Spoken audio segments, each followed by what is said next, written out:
آج ہم آپ کو بتانے جا رہے ہیں اقوام متحدہ یعنی کہ یونائٹڈ نیشنز کی 76ویں سالگرہ 24 اکتوبر کو منائی جانے والی ہے اور 76ویں سالگرہ کے موقع پر ہی اسرائیل کی جانب سے یونائٹڈ نیشنز کو منہ چڑھایا گیا ہے۔ یونائٹڈ نیشنز کے لیے لمحہ فکریہ ہے کہ آخر اس کے قیام کا مقصد کیا ہے۔ ویڈیو کی تفصیل میں جانے سے پہلے ہمارے چینل کو لائک کیجیے اور سبسکرائب کیجیے۔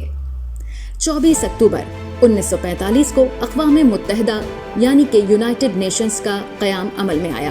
اقوام متحدہ کا قیام دوسری جنگ عظیم کے بعد بین الاقوامی تعاون اور امن کو فروغ دینے اور مستقبل کے عالمی تنازعات کو روکنے، بالخصوص اقوام عالم کے درمیان بات چیت کی سہولت فراہم کرنے کے لیے کیا گیا تھا۔ اقوام متحدہ کا چارٹر، جس پر 1945 میں سین فرانسسکو میں دستخط کیے گئے، تنظیم کی بانی دستاویز ہے۔ اقوام متحدہ کا صدر دفتر نیو یارک سٹی، امریکہ میں واقع ہے۔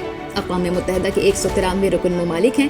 اس کے بنیادی مقاصد میں بین الاقوامی امن و سلامتی کو برقرار رکھنا، پائیدار ترقی کو فروغ دینا، انسانی حقوق کا تحفظ اور عالمی مسائل کے حل میں تعاون کو فروغ دینا شامل ہے۔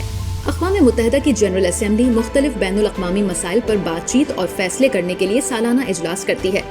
اقوام متحدہ کی سلامتی کونسل امن و سلامتی کو برقرار رکھنے کی ذمہ دار ہے۔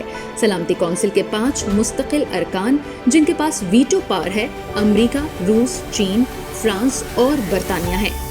آج کی اس ویڈیو کی اہم بات بھی یہی ہے کہ سلامتی کونسل کے جو مستقل ممالک ہیں، یعنی کہ 5 وہ ممالک جن کے پاس ویٹو پاور ہے، وہ اپنی اس طاقت کا استعمال کس طرح سے کرتے ہیں اور اقوام متحدہ کا چارٹر اس بارے میں کیا کہتا ہے یا کچھ نہیں کہتا ہے۔ مزید تفصیلات میں جانے سے پہلے ہم آپ سے ایک بار پھر درخواست کریں گے کہ ہمارے چینل فکر کا پنچھی کو لائک کیجیے اور سبسکرائب کیجیے۔ اقوام متحدہ کی جنرل اسمبلی نے 1947 میں قرارداد 181 منظور کی، جس میں یروشلم کے لیے ایک بین الاقوامی انتظامیہ کے ساتھ فلسطین کو الگ الگ یہودی اور عرب ریاستوں میں تقسیم کرنے کی سفارش کی گئی۔ اسرائیل نے 1948 میں اپنی آزادی کا اعلان کیا اور اس کے بعد اقوام متحدہ کے کئی رکن ممالک نے اسے تسلیم کر لیا۔ اسرائیل 1949 میں اقوام متحدہ کا رکن ملک بنا۔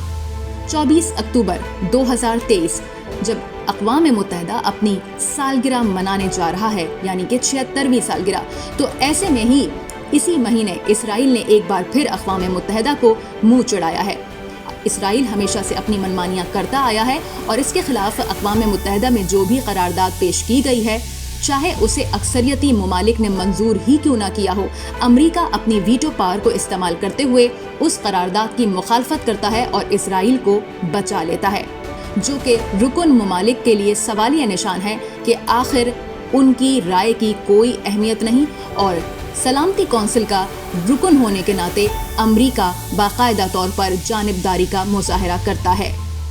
ماضی میں ایسے واقعات ہوئے ہیں جب اسرائیلی فضائی حملے اقوام متحدہ کی تنصیبات بشمول اسکول کو نشانہ بنا چکے ہیں۔ یہ واقعات اکثر غزہ کی پٹی میں اسرائیل اور فلسطینی مزاحمتی گروپوں کے درمیان تنازعات کے دوران پیش آئے ہیں۔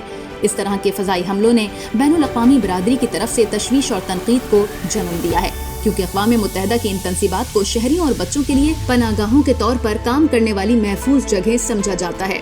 اور سال 2023 میں بھی اسرائیل نے اپنی پرانی روش کو برقرار رکھتے ہوئے ایک بار پھر اقوام متحدہ کے زیر انتظام چلنے والے اسکول کو نشانہ بنایا۔ فضائی حملے کے ذریعے نشانہ بنائے گئے اسکول میں پناہ گزینوں کو جانی نقصان کا سامنا کرنا پڑا، جس میں یونائٹڈ نیشنز کے 3 کارکنان بھی شامل تھے۔ خود یونائٹڈ نیشنز کے مطابق 4000 سویلینز اس اسکول کے اندر پناہ لیے ہوئے تھے۔ اسرائیلی ایئر اسٹرائک کے نتیجے میں 6 لوگوں کا جانی نقصان اٹھانا پڑا۔ ہر دفعہ کی طرح اس بار بھی یونائٹڈ نیشنز نے بھرپور انداز میں مذمت کی ہے۔ یونائٹڈ نیشنز کے لیے اسرائیل کی کھلی خلاف ورزیاں ایک سوالیہ نشان بنی ہوئی ہیں۔ مزید معلوماتی ویڈیوز حاصل کرنے کے لیے ہمارے چینل کو لائک کیجیے اور سبسکرائب کیجیے۔